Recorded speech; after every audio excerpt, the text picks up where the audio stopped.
So now construct validity of survey and polls.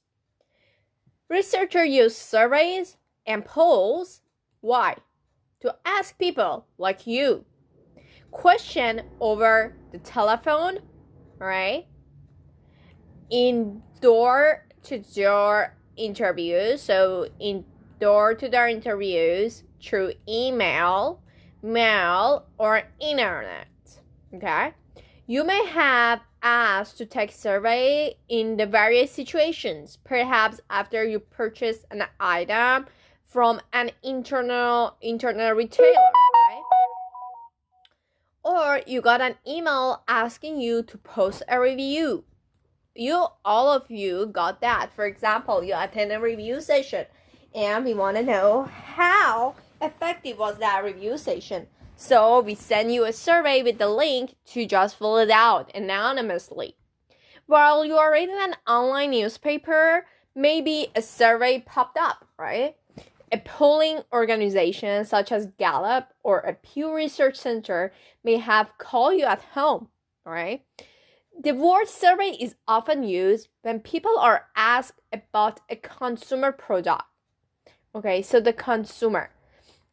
When you are the consumer, we call it survey, right? So for example, you're going to use this particular product, let's say the Tide, the detergent, and we're going to survey you, right? Ask you many questions. Do you like it? How often do you buy it?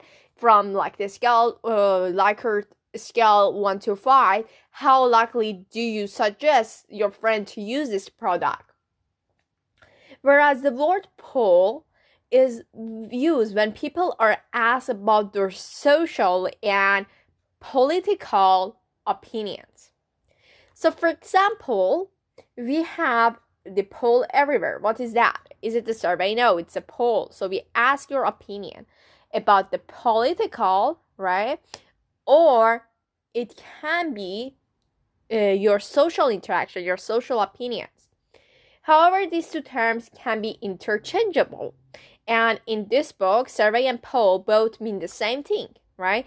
A method, so the poll and survey is a method of posing question to people on the phone, in personal interviews, on written questionnaire, or online. Psychologists might conduct national polls as part of their research, or they may use the polling information they read as consumer of information to inspire further research.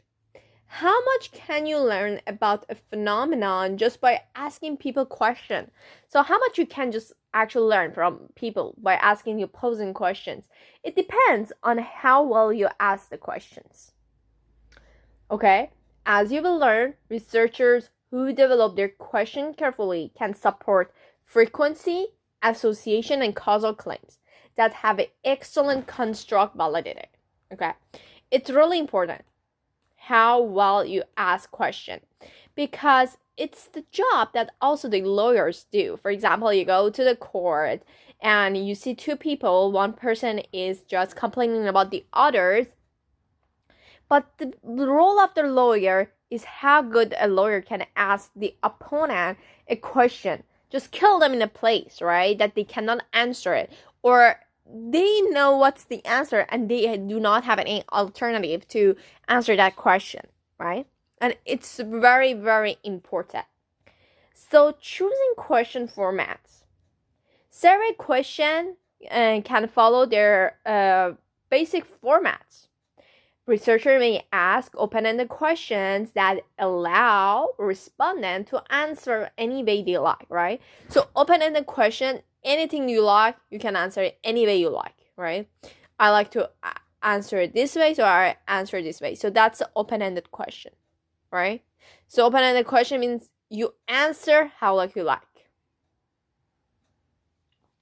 They might ask people to name the public figure they admire the most, right? Or ask a sample of the people to describe their views on immigration. So that's an open-ended question. I do not have any specific answer in my mind. However, you can answer it any way you like, right? departing overnight guests might be asked to submit comments about their experience at the hotel. Their various responses to open-ended questions provide researchers with spontaneous, rich information, right? The drawback is that responses must be coded and categorized, a process that is often difficult and time-consuming. In the interest of efficiency, therefore, researchers in psychology often restrict the answers people can give, right? Sometimes, okay, if I use an open-ended question, many people, or most likely, I would get the paragraph from everybody. Let's say I ask my question from 100 people and everybody wrote a paragraph. So it's like the 3 to 4 sentences. So it's 400 sentences that I have to read them. Okay, it's fine. It's no matter. 400 sentences is nothing. But I have to organize them. I have to get the conclusion from them. So it might take a month to get the answer to survey. For a specific way, but it is in the interest of the efficiency, right? Therefore, researchers in psychology can restrict the answers people can give them. For example, one specific way to ask survey questions uses forced choice questions. You have to force, right? So the forced choice questions in which people give their opinion by picking the best of two or more options, right? So pick one of them. So we force choice question. Forced choice questions are often used in political polls, such as asking which of 2 or 3 candidates respondent plan to vote for, right? And the forced choice question is also applied in your exam. So you cannot write a paragraph about what you learned in the class. However, you are forced to choose the correct option, the best answer. So it's the same as a poll, right? So as an example of a psychology major that uses forced choice question is the Narcissistic Personality Inventory, NPI. This instrument asks people to choose one statement from each of 40 pairs of the items, such as following. First, I really like to be a center of attention. 2, it makes me uncomfortable to be a center of attention. I'm going to be a great person. I hope I'm going to be successful, right? So you have to choose one statement from the 40 pairs of the item. It's difficult. To score a survey like this, the researcher adds up the number of times people choose the narcissistic responses over the non-narcissistic one. In example item below, narcissistic response is the first option, right? In other question format, people are presented with the statement that are asked to use a rating scale, right, to indicate their degree of the agreement. So when such a scale contains more than one item and each response is value labeled with the specific terms strongly agree, neither agree, nor disagree, and strongly disagree, it is called the Likert scale, right? So it does not follow this format exactly. Example, if it has only one time or if its response and label are a bit different from the original Likert scale, it may be called a Likert type scale. So what's the Likert in the Likert type scale? So if the response and label are a bit different from the original one, right? Only one item. And it's different from like agree, disagree, and its own one. So it's a Likert type scale. Here's one of the 10 items from the Rosenberg Self-Esteem Inventory, a commonly used measure of the self-esteem, Rosenberg 1965. It can be considered a Likert skill. So it say I'm able to do things as well as most other people.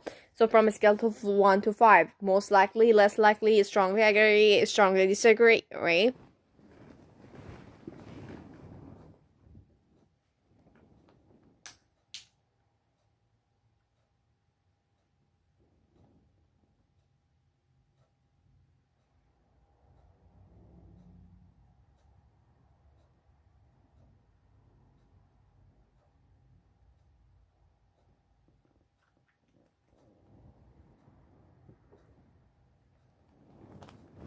Okay. So instead of a degree of agreement, a respondent might be asked to rate a target object using a numeric scale that is anchored with objectives, right? Adjectives. This is called the semantic differential format, right? So with the object instead of numbers, right? So it's anchored with adjectives, right? So if instead of the like agree, disagree, or strongly disagree, I just use the adjective, and it means it's a semantic differential format.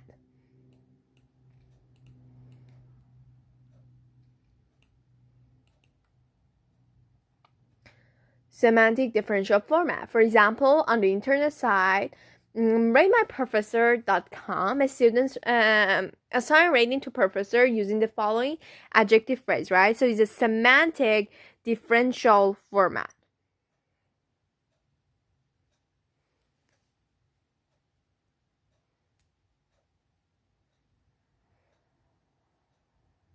Right? So semantic differential format. Overall quality, professor gets F2, 1, 2, 3, a real gem is a 5, level of difficulty, show up and pass, hardest thing I've ever done. So that's a semantic differential format, right?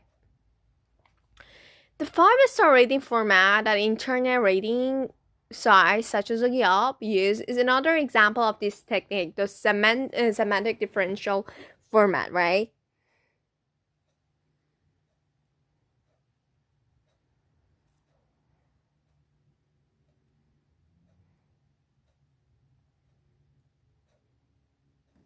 So semantic differential format is another example of this technique. Generally, 1-star means poor or I don't like it, and 5-star means outstanding or a bit wow.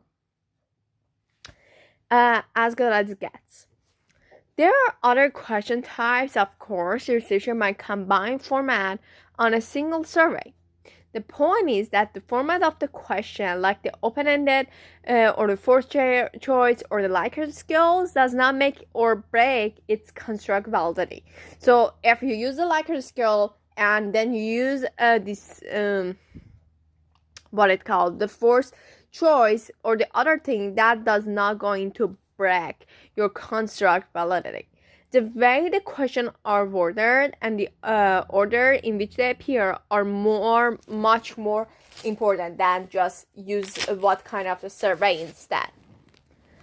So for example, El Diablo Burritos, a 5-star restaurant rating on the internet. Ratings of the products and services people might consult online are example of frequency claim. Is a 5-star rating a valid indicator of a restaurant's quality? Okay, writing a well-worded questions. That's important. So we ask you by the beginning, so how much or how well your questions will help us to understand the other people? And the answer to that was it's totally depend on your question and what kind of the question you're going to ask.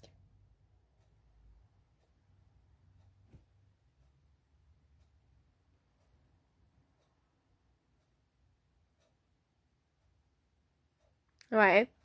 So as with other research findings, when you integrate the survey result, your first question is about the construct validity. It's very important. So you have to first make sure that you have a construct validity. So how well was that variable measured? The way a question is worded and presented in a survey can make a tremendous difference in how people answer it. It is crucial that each question be clear and straightforward. Poll and survey creators work to ensure that the wording and orders of the question do not influence the respondent's answer. That's very important.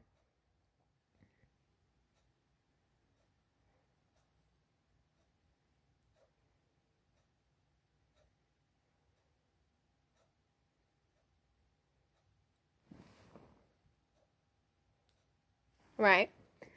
So question wording matters. An example of the way question wording can affect responses comes from a survey research on a random sample of the Delaware voters. The poll asked about people's support for voter identification laws, which requires voters to show a photo ID before casting a ballot. Participants heard one of the several different versions of the question. Here are three of them. First, what's your opinion? Do you strongly favor, mostly oppose, or strongly oppose voter ID laws? Opponents of voter ID law argue that they will prevent people who are eligible to vote from voting. What is your opinion? Do you strongly favor, mostly oppose, or strongly oppose voter ID laws? Opponents of the voter ID laws argue that they will prevent people who are eligible to vote from voting and that the laws will affect African American voters especially hard. What's your opinion? Do you strongly favor, mostly oppose, or strongly oppose voter ID laws?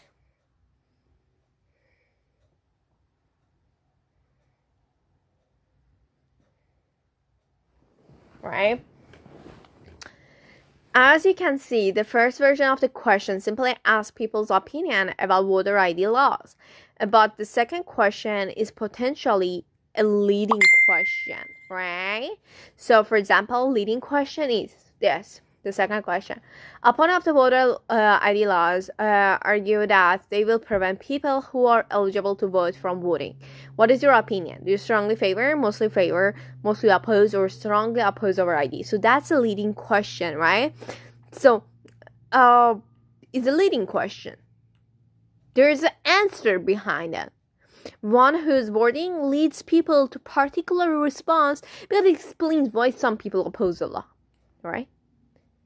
Okay, this is very important. If you want to be a lawyer, I highly advise you to make sure that you know the leading question. So when you are in a court, it's matter that if you want to ask, don't ask the leading question because you can get an answer from it unless you want to ask the leading question from like the opponent person. So did you do that, right? You didn't do that, so don't ask the leading question. That was my advice that I got. Actually, my advice that I learned it from the other professor, and she taught us about that. It was really great to learn about it. The third question specifies the group, African American voters, that will be affected by voter ID laws. The researcher found that presenting potential lead information did, in fact, affect the people's support without the additional wording, like 79% of the people support the voter ID laws. In the second version, 69% supported them. It means the 10% less, and when African Americans were specified, 61 supported each such laws. So this study shows that the wording matters when people answer questions that suggest a particular viewpoint. At least some people change their answers, right? In general, if intention of a survey is to capture respondents' true opinions, the survey writers might attempt to word every question as naturally as possible. When researchers want to measure how much the wording matters for their topic, they word each question more than one way. If the results are the same, regardless of the wording, they can conclude that question and wording does not affect the people's responses to that particular topic. If the results are different, then they may need to report the results separately for each version of the question. So we have a double-barreled question. Wow, double-barreled question. I never heard about this, but we are going to learn about it. So the wording of a question is sometimes so complicated that respondents have trouble answering in a way that accurately reflects their opinion, right? In a survey, it is always best to ask a simple question, right? So it's always best to ask a simple questions. When people understand the questions, they can give a clear, direct, and meaningful answer. So, clear, direct, and meaningful answer. But sometimes survey writers forget this basic guideline. For example, an online survey from the National Rifle Association asked this question: do you agree that the Second Amendment to our United States Constitution guarantees your individual right to own a gun, and that the Second Amendment is just as important as other constitutional rights? Support, oppose, no opinion. So this is double barreled question. It asks you two questions in one, right? So actually we could just predict what does the double barreled question mean, because it asks one question in so one sorry so it opposes you one statement but asks you two questions. So that's why it's called the double barreled question. Double barreled question have poor construct validity because might people be responding to the first half of the question and the second half, or both, right? Therefore the item could be measured in the first construct, the second construct, or both. Careful researcher would have asked each question separately. That's absolutely true. I remember that I was in a symposium and they were talking about some admission questions that sometimes you need to go to an interview. And when you go to the interview, they give you questions, series of the question, list of the question, and they want you to answer those questions based on your knowledge, okay? You read those questions, but some of the questions they have more than two parts, more than three parts, so it's a double barred questions. So not necessarily all of them they have the construct validity, but it's a poor construct validity because you might read the first part and forget about the second part and so on, right? Do you agree that the Second Amendment guarantees your individual rights to own a gun? Agree, support, oppose, and no opinion. Do you agree that the Second Amendment is just as important as your other constitutional rights? Support, oppose, and no opinion at all.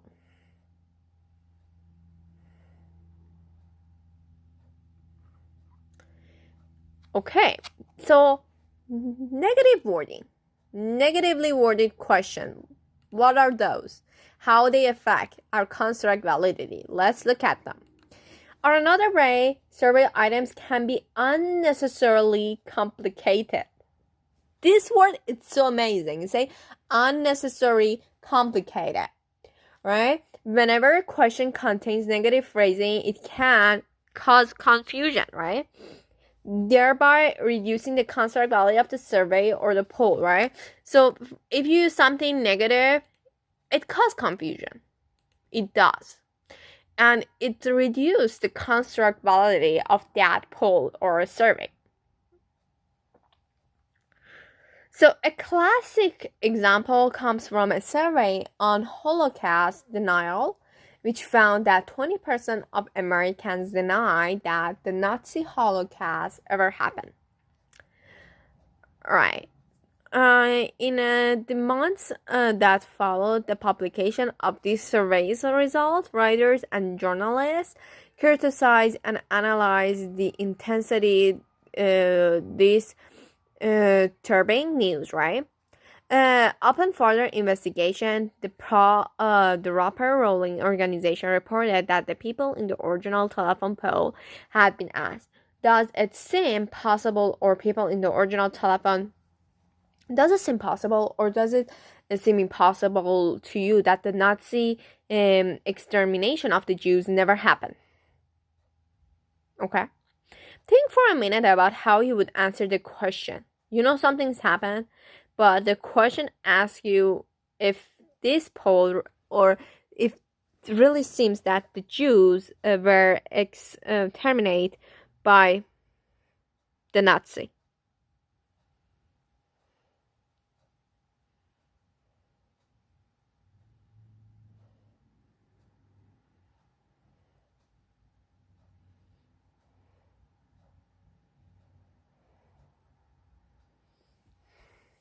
Okay. Think for a minute about how you would answer that question. If you want to convey the opinion that the Holocaust did happen, you would have to say it's impossible, that it never happened, right? In order to give your opinion about the Holocaust accurately, you must also be able to unpack the double negative of impossible and never. So instead of measuring people's beliefs, the question may be measuring people's working memory or their motivation to pay attention, right? We know that this negatively worded question may have affected people's responses because the same polling organization repeated the survey less than a year later. Asking the question more clearly with less negatively, does it seem possible to you that the extermination of the Jews never happened, or do you feel certain that it is happened? This time, only 1% responded that the Holocaust might not have happened. 8% did not know, and 91% said that they were certain it happened, right? This new result, as well as other polling reflecting similarity in low levels of the Holocaust denial, right, indicates that because of the original wording, the question had poor constructability. It probably did not measure the people's true beliefs, right? To just measure something else that it was a negatively express something. So we know that the Holocaust happened, but do we believe that it happened? It's two different things, right? If you believe something happened or if you see something happen.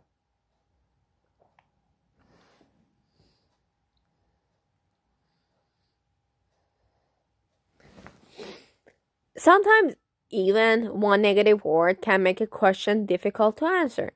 For example, consider the following question. Abortion should never be restricted. Disagree, agree. I don't know how I have to answer.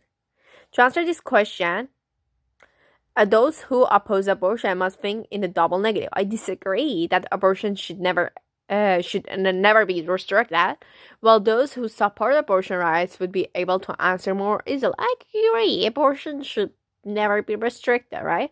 So when possible, negative wording should be avoided, but researchers sometimes ask questions in both ways like this. So don't use negative language when you ask questions. Abortion should never be restricted, right? Or I favor a strong restriction on abortion, right? So that's totally different. Abortion should never be restricted. I don't know. Agree, disagree, what I do, right? And it's a negative. So don't use a negative. Make sure you use the positive language for asking any kind of the questions in your poll or in your survey. Okay? After asking the question both ways, the researcher can study the item's internal consistency using Cronbach's alpha to see whether people respond similarly to both questions. In this case, agreement with the first item should correlate with disagreement with the second item. Like double-barreled questions, the negatively worded ones can reduce construct validity, right? So don't use a negative because that reduces your construct validity.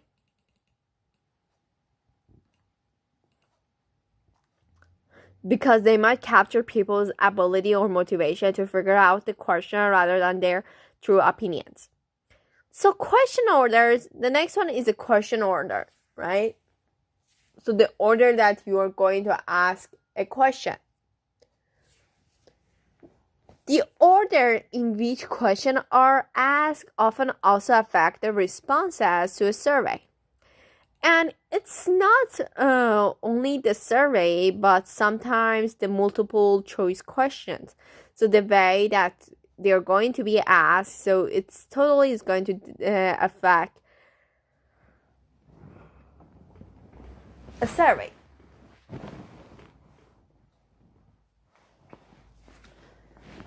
The earlier question can change the way respondents understand and answer the later questions. For example, a question on a parenting survey, such as how often do your children play, would have different meaning if the previous question had been about sports versus music versus daily activity. Consider this example. So, political opinion researcher David Wilson and his colleagues asked people whether they supported affirmative action for different groups. So, Wilson, Murray, and McKay. Half the participants were asked two forced choice questions in this order.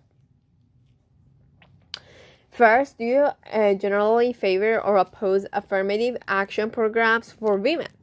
Second one, do you generally favor or oppose affirmative action for racial minorities, right? So that might affect the first question, might affect answering to the second question.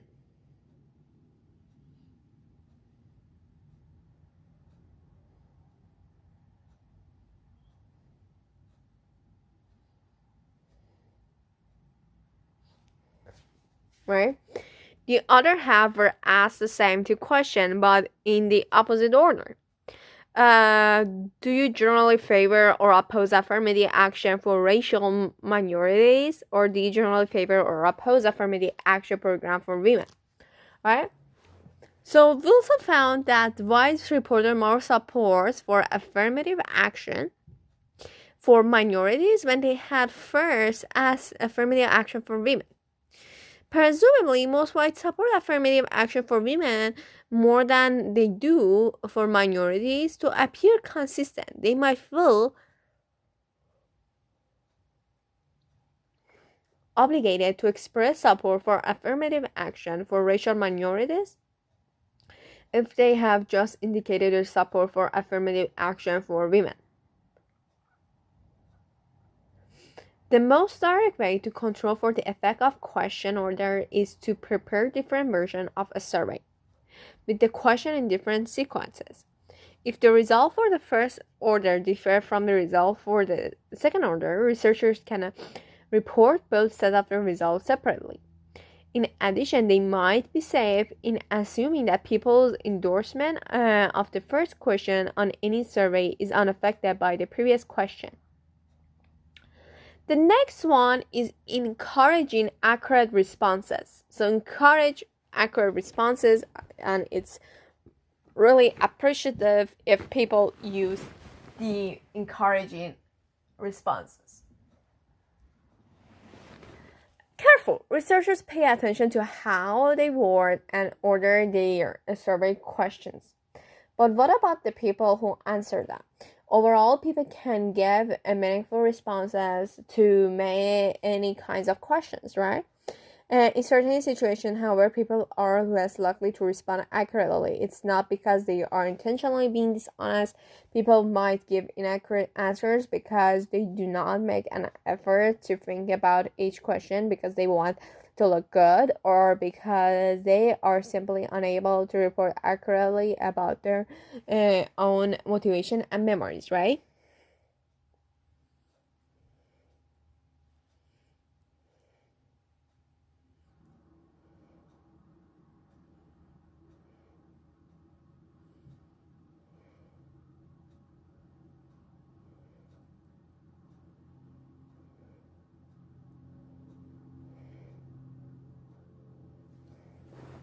Okay.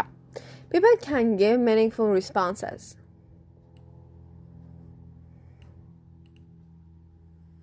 Some students are skeptical that people can ever report accurately on a survey.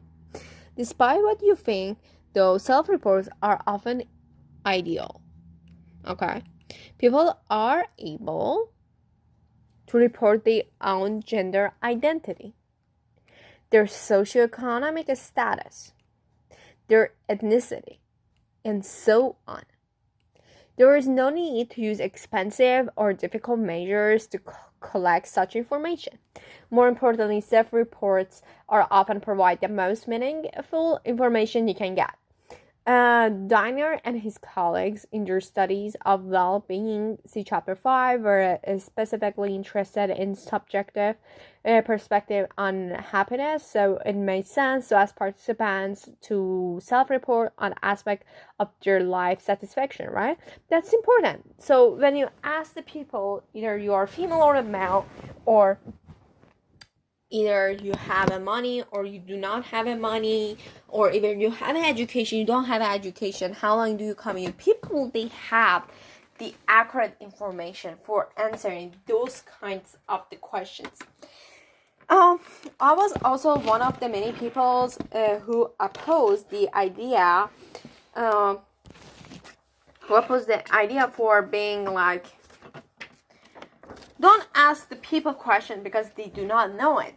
They will answer you with underestimation or overestimation. So never go and ask people any kinds of questions. So I was also one of those people that did that. Right?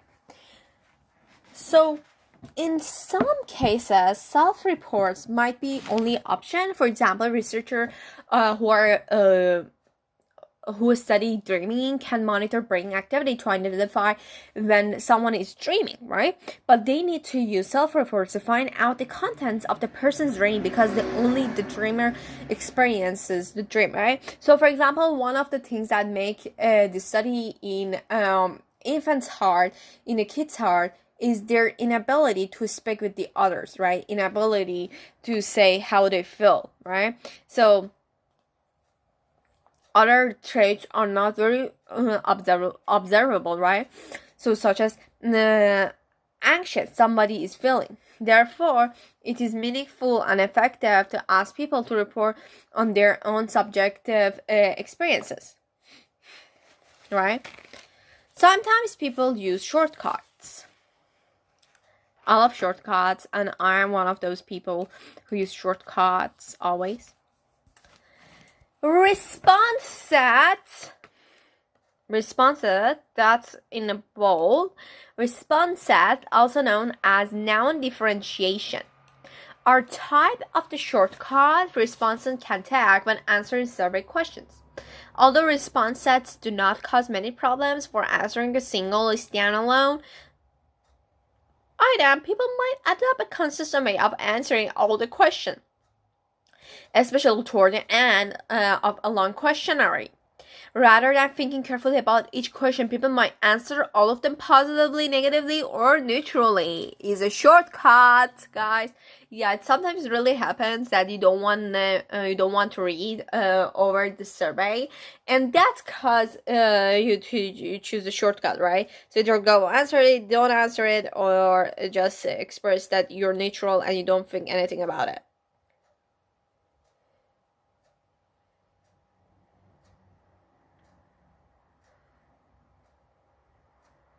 Right?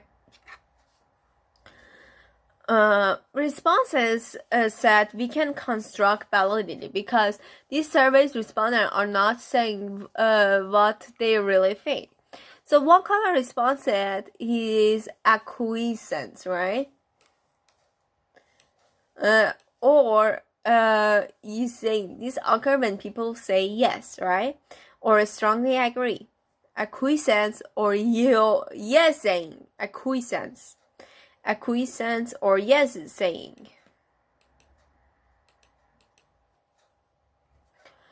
Okay, to every item instead of thinking carefully about each one. For example, a respondent might answer 5 to every item on a Diners scale of a subjective well-being, not because he's a happy person, but because he's using a yes saying shortcut, right? Just put 5 to everything.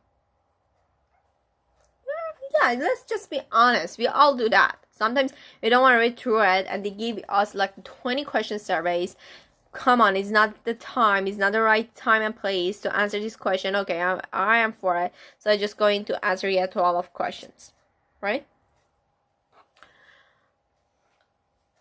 People apparently have a bias to agree with yes, saying yes to any item, no matter what it states. Acquiescence can threaten construct validity because instead of measuring the construct of the true feeling of the well-being, the survey could be measuring the tendency to agree or lack of motivation to think carefully. Right? So you're not motivated that much to think carefully.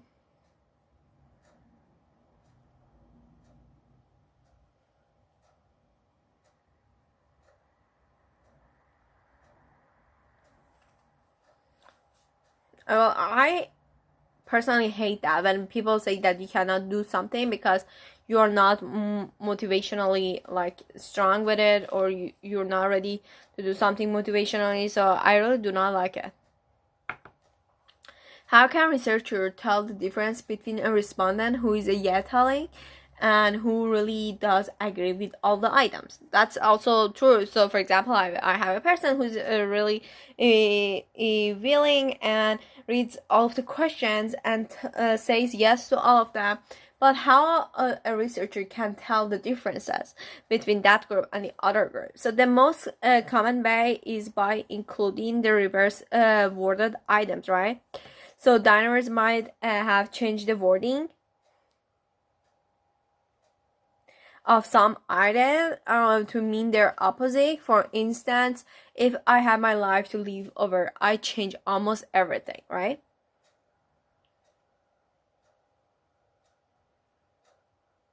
I change almost everything. One benefit is that the reverse worded items might slow people down so they answer more carefully before computing a scale average for each person. The researcher will score only the reverse worded items, such that, for example, strongly disagree becomes a 5 and strongly agree becomes 1. The scale with reverse worded items would be the more construct validity, because high or low averages would be measuring true happiness or unhappiness instead of the acquiescence, right? So drawback of the reverse wording is that sometimes the result is negatively worded items, which are more difficult to answer, right? So then you can test if someone reads it or someone not read it. So response set. When people use an acquiescence response set, they agree with almost every question. Acquiescence. Right? It can be hard to know whether they really mean it or whether they are just using a shortcut to respond to the questions, right? So it's really hard. So another specific response set is the fence sitting. Fence sitting, okay? It's really, I think this chapter is really interesting to read it because it talks about with the most things that we personally involved, we do it, and we don't think that nobody else rather than us do it, but they did the research. And everything revealed that many other people also do the same thing, right? So that's even more interesting. So fence sitting, playing it safe by answering in the middle of the scale, especially when survey items are controversial. People might also answer in the middle or say, I don't know, when a question is confusing or unclear, right? So it's a fence sitting. You just choose the middle answer to tell you don't know or you're not sure about it, right? So fence sitter can serve as construct validity when the middle of the road score suggests that responders don't have an opinion when they actually do. Middle of the road. Of course, some people honestly may have no opinion on the question. In that case, they choose the middle opinion for a valid reason, middle option for a valid reason. It can be difficult to distinguish those who are unwilling to take a side from those who are truly ambivalent, right? Researchers may try to jostle people out of this tendency. One approach is to take away the neutral opinion. Compare these two formats, right? Just don't have the middle road, right? So it's the fence sitting. It's really, it means that there is no middle. When you are in one track, either means you're going to that track or you're not going to that track. So there is no middle for that track, right? Either you go or either you don't go.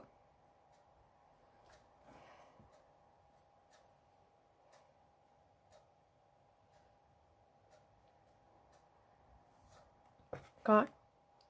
So race relations are going well in this country. Strongly agree, strongly disagree. Race relations are going well in this country. So you don't have any middle right now.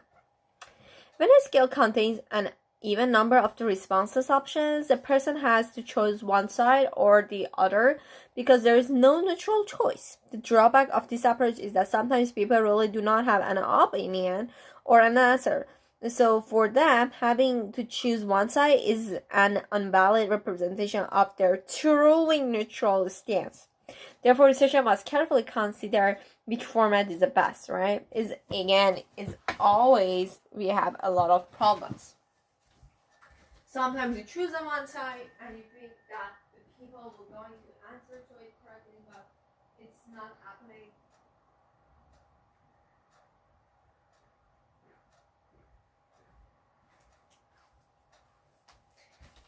So it's not happening, right?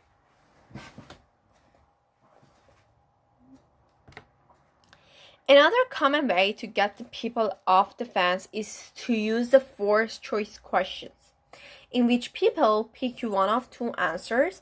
Although this reduces fence sitting, again, it can frustrate people who feel their own opinion is in the middle of the two options. In some telephone surveys, interviewers will write down a response of "I don't know" or "no opinion." Sometimes it's easy for the people to say that they do not know or they do not have any opinion, right?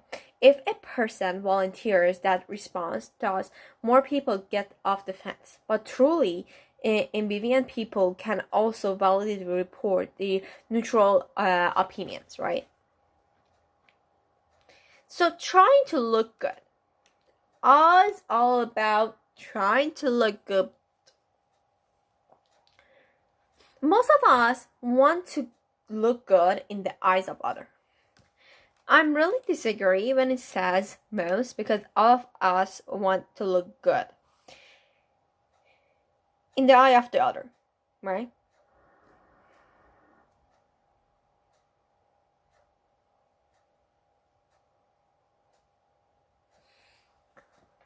So, but when surveys respondents give an answer that make them look better than they really are, these responses decrease the survey construct validity. This phenomenon is known as a socially desirable responding or faking good, right? Or faking good.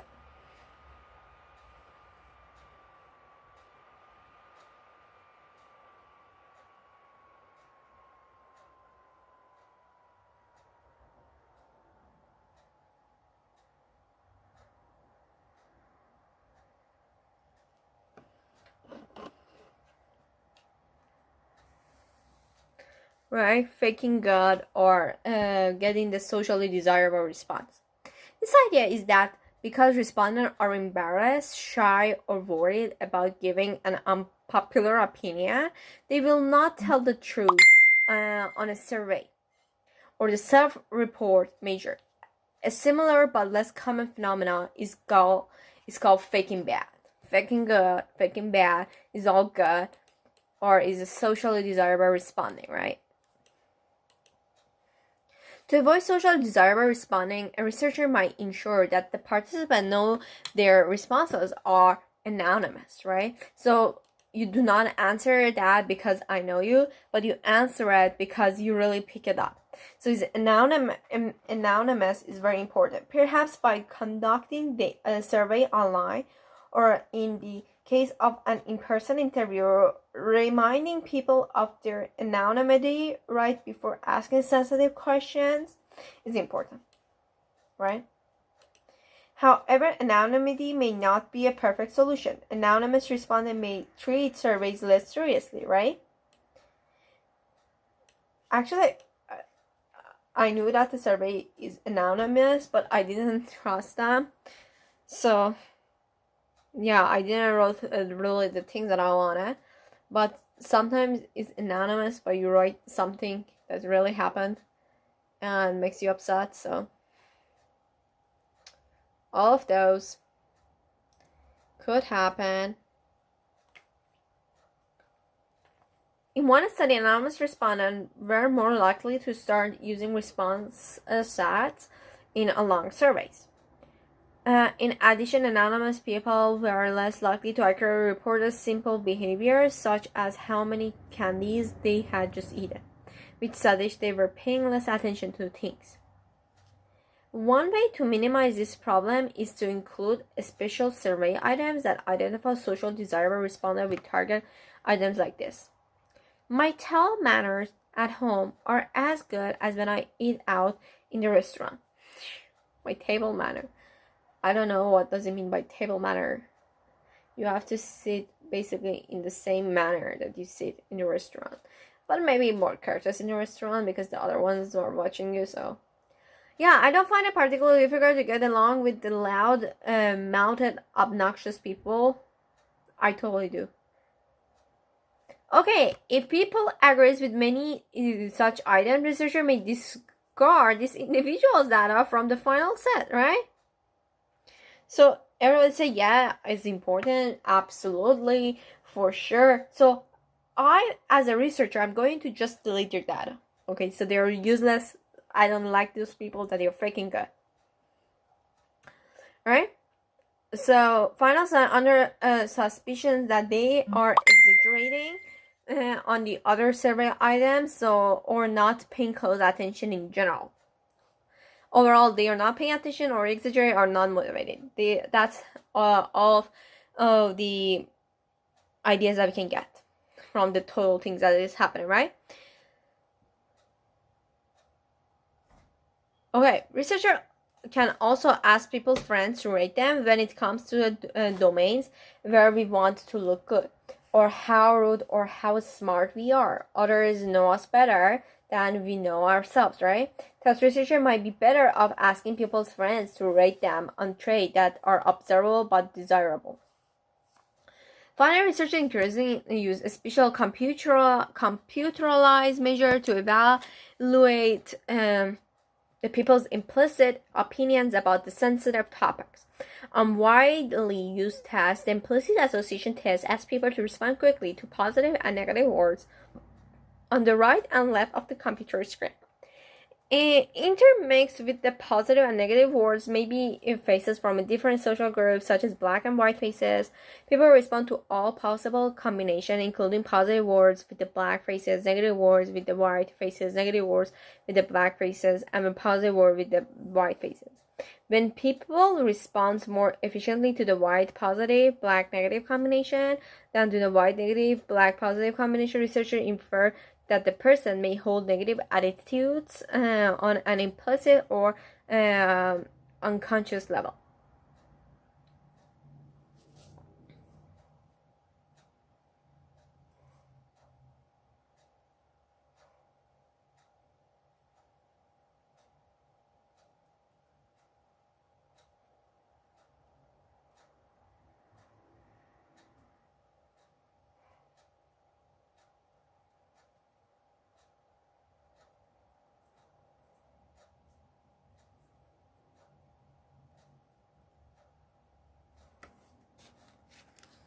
So self-reporting more than they can know.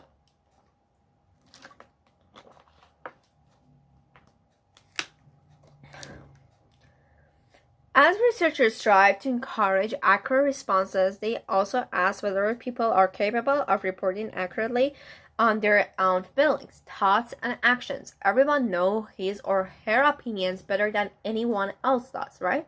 Right? I mean, right? Okay.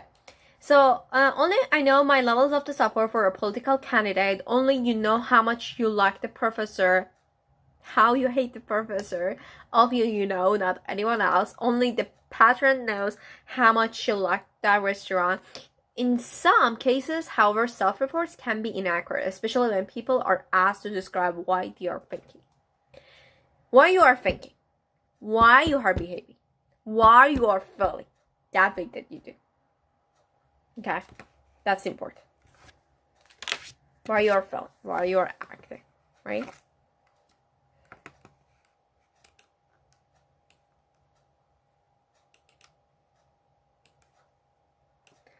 When asked, most people willingly provide an explanation or opinion to a researcher, but sometimes they unintentionally give inaccurate responses.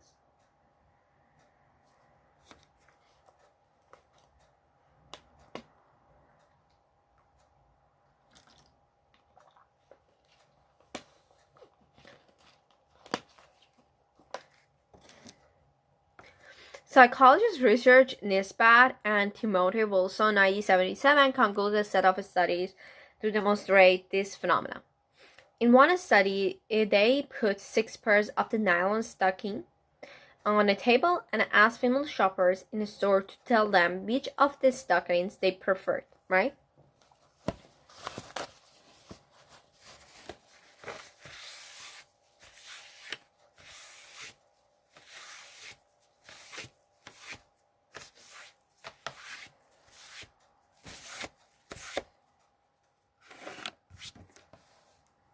Yeah. When asked, most people willingly provide an explanation or opinion to a researcher, but sometimes they unintentionally give inaccurate responses. Psychology researcher Nebscan and Timothy Wilson conducted a set of study to demonstrate this phenomenon. In one study, they put 6 pairs of the nylon stocking on a table and asked female shoppers in the store to tell them which of the stocking they preferred. As it turned out, almost everyone selected the last pair on the right. The reason for this preference was something of a mystery, especially since all the stockings were exactly the same, right? Next, the researcher asked each woman why she selected the pair she did. Every person reported that she selected the pair on the right for its excellent quality, even when the researcher suggested they might have chosen the pair because it was on the far right side of the table. Women insisted they made their choices based on the quality of the stocking. In other words, women easily formulated answers for the researcher, but their answer had nothing to do with the real reason they selected the one pair of stocking. Moreover, the women did not seem to be aware they were inventing a justification for their preference. They gave a sincere, reasonable response, one that just happened to be wrong. Therefore, researchers cannot assume the reasons people give for their own behavior under actual reasons. People may not be able to accurately explain why they acted as they did, right? It's so difficult when it comes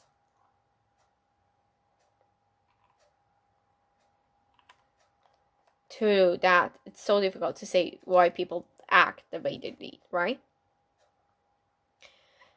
I study psychology and I try to know people, and sometimes I do not find any reason and I have to go ask them and they fake the answer too. So it's a phenomenon. Self-reporting memories of event.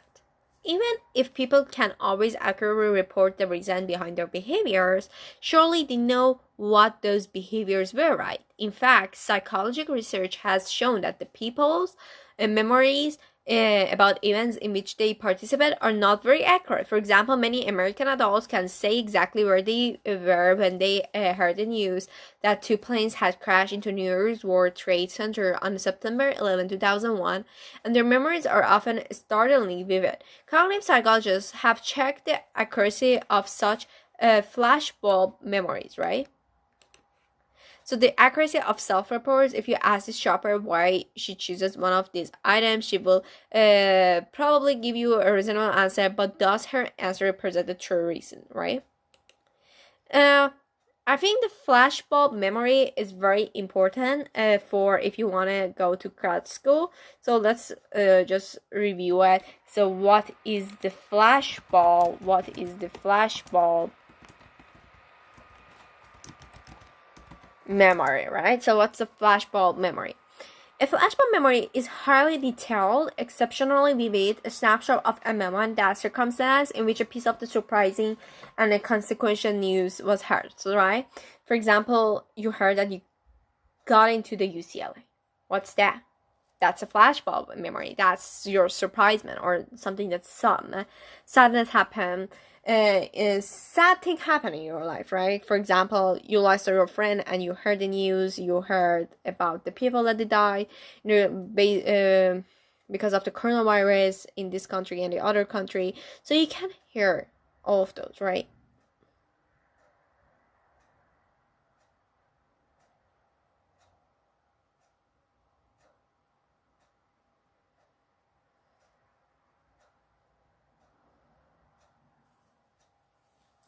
So what is a flashbulb memory in psychology? These are called flashbulb memories, which are memories of learning something so shocking or surprising that creates a strong and seemingly very accurate memory of the learning about the event, but not the event itself, right? So creates a strong, seemingly very accurate memory and learning of the event, but not the event itself, right? So example of the flashbulb memory are stored to one occasion and returned for a lifetime, right? So it is something that you just remember for your whole life. Okay. To conduct such a study, researchers administer a short questionnaire to their students on the day after a dramatic event. So basically now the event is stored in their mind as the flashbulb memory, right? Okay. To a student on the day after a dramatic event, asking them to recall where they were, whom they were with, and so forth. A few years later, the researcher asked the same people the same question as before, and also asked them to rate their confidence in their memory. Such studies have shown that overall accuracy is very, very low. For example, years later, about 73% of the students recalling their memories of the 9/11 attacks remember seeing the first plane hit the World Trade Center on the TV, when in fact no such footage was available at that time. Wow.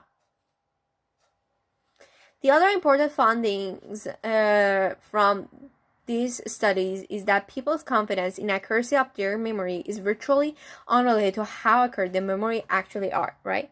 2 years later, people who are extremely confident in their memories are about as likely to be wrong as people who report their memories with little or no confidence.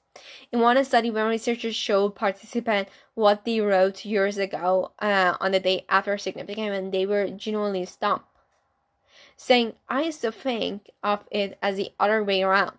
Or, I mean, like I told you, I had no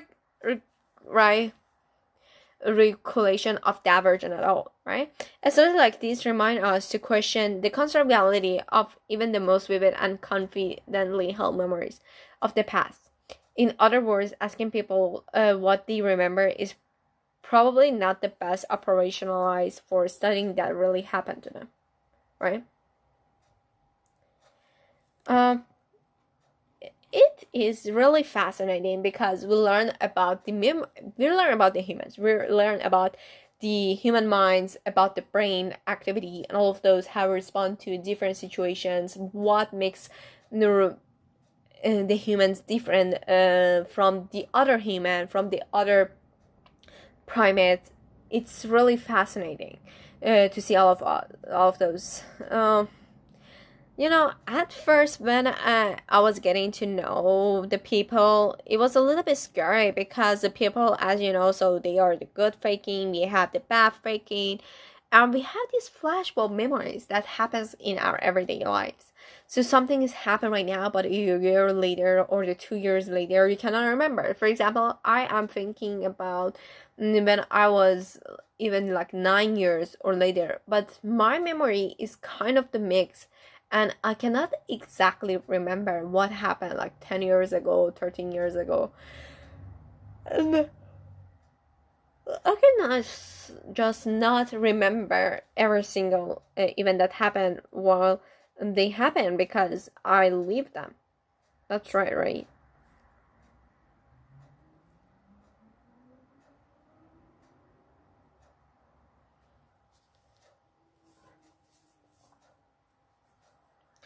So rating products. What about the special case of the online product rating? Online rating, right, constitutes the data that support frequency claims. Are a consumer able to make a good judgment about products they have purchased and used? One study found little correspondence between the 5-star ratings on Amazon.com and the ratings of the same products by Consumer Reports and independent product rating from. The researchers found that consumers' ratings were instead correlated with the cost of the product and the prestige of the brand and the cost of the product. A student like this suggests that people may not always be able to accurately report on the quality of the products they buy, right? Because they look at the price and the prestige of the brand. Do consumer rating match expert rating? These cameras' online reviews were positive, but Consumer Reports, an independent rating firm, rank it second to last. While consumers may be able to report their subjective experience with the product, the rating might not accurately predict the product quality.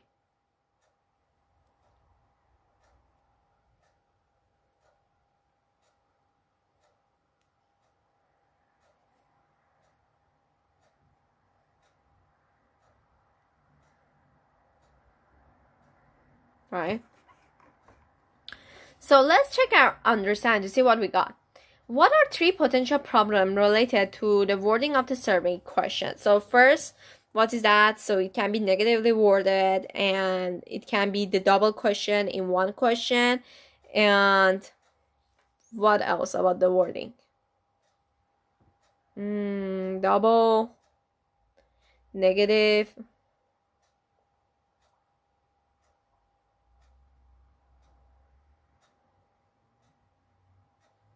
Likert the scale. The scaling. Name at least two ways to measure that several questions are answered accurately. So we can just limit the middle road, so no middle road to answer it. And then what else? Change some of the scales, right? So for example, if it's a 1 to 5 and now make it 5 to 1. For which topics and what situation are people most likely to answer accurately to survey question about their self, gender, identity, all of those questions they are able to answer more accurately in comparison to other measurements. Right. Okay. So let's see if anyone has any questions that can address it. Okay, no question. You can go back.